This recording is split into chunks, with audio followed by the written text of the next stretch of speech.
एवं छायाकार बंधुगण, पूज्य संतगण तथा आदरणीय प्रधानमंत्री जी को सुनने के लिए आए हुए दूर दूर से पधारे सभी हमारे श्रद्धेय भाइयों बहनों का मैं द्रोण नगरी देहरादून में हार्दिक स्वागत करता हूं। आप सबका अभिनंदन करता हूं।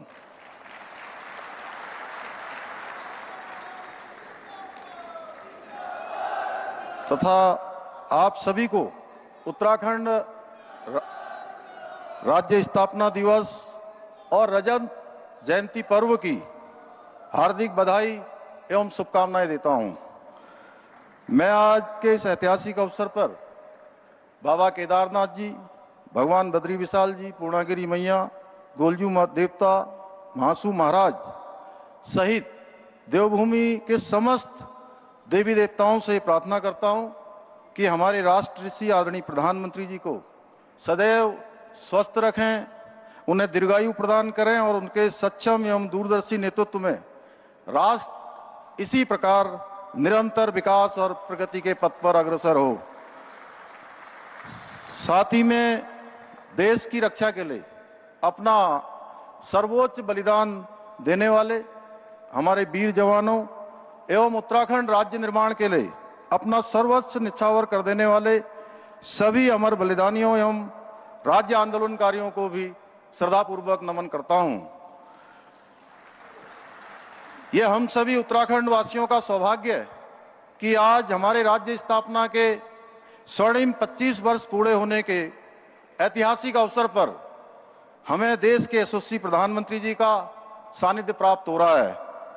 हमारे शास्त्रों में कहा गया है, राजा धर्मस्य कारणम, अर्थात राजा ही धर्म का कारण और रक्षक होता है। जब राजा धर्म परायण होता है तब राज्य में सबका कल्याण होता है।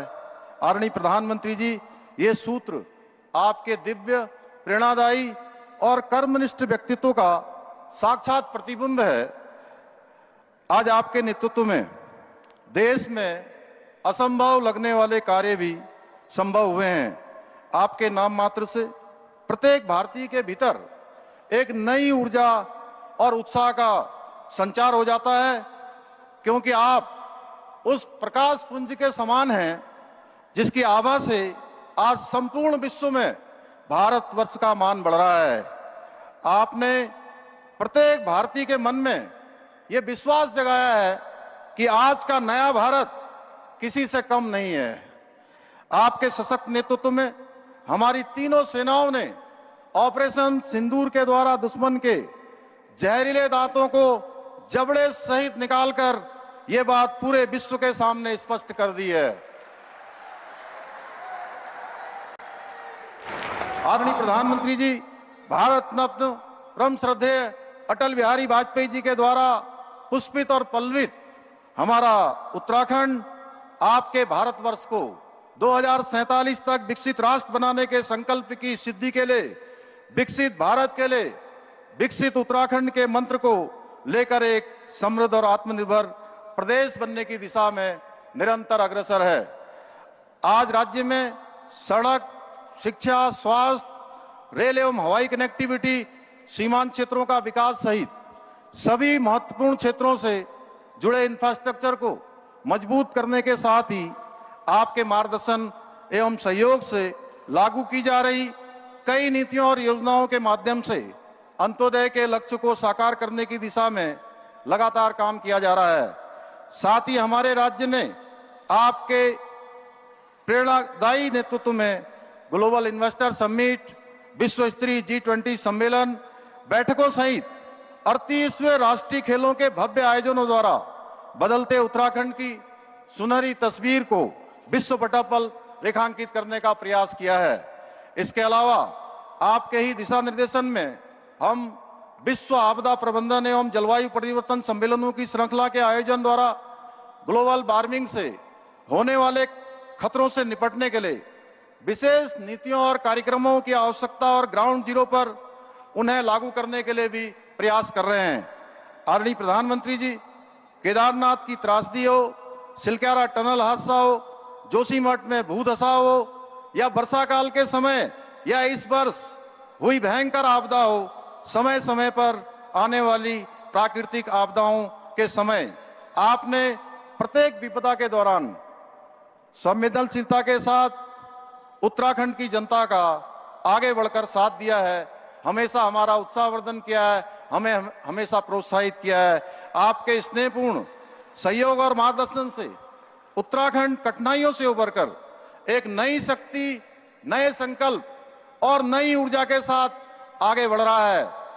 आज प्रदेश में विकास के साथ साथ सांस्कृतिक अस्मिता, पारंपरिक पहचान और डेमोग्राफिक संतुलन को सुरक्षित और संरक्षित रखने के लिए विभिन्न कार्य किए जा रहे हैं। साथ ही समान नागरिक संहिता का कानून, नकल विरोधी कानून, धर्मांतरण विरोधी कानून, दंगा रोधी कानून, मदरसा बोर्ड की समाप्ति जैसे साहसिक कदमों के माध्यम से आज हमारा राज्य एक समरस समाज निर्माण की दिशा में अग्रसर है। आदरणीय प्रधानमंत्री जी, मुझे पूर्ण विश्वास है कि आपके मार्गदर्शन और आशीर्वाद से हम सब मिलकर देवभूमि उत्तराखंड को सशक्त, समृद्ध और आत्मनिर्भर राज्य बनाने के अपने विकल्प रहित संकल्प को पूरा करने में अवश्य सफल होंगे। इसी विश्वास के साथ आदरणीय प्रधानमंत्री जी का राज्य स्थापना दिवस के इस विशिष्ट अवसर पर पुनः स्वागत करते हुए कविता की इन पंक्तियों के साथ मैं अपनी बात समाप्त करता हूं। त्याग, तप, त्याग और बलिदानों से हमने उत्तराखंड को पाया है नमन उन अटल बिहारी को जिन्होंने ये स्वप्न सच कर दिखाया है। अब राष्ट्र ऋषि मोदी जी ने यहाँ विकास का दीप जलाया है और देवभूमि के गौरव को पुनः शिखर तक पहुंचाया है, देवभूमि के गौरव को पुनः शिखर पर पहुंचाया है। बहुत बहुत धन्यवाद।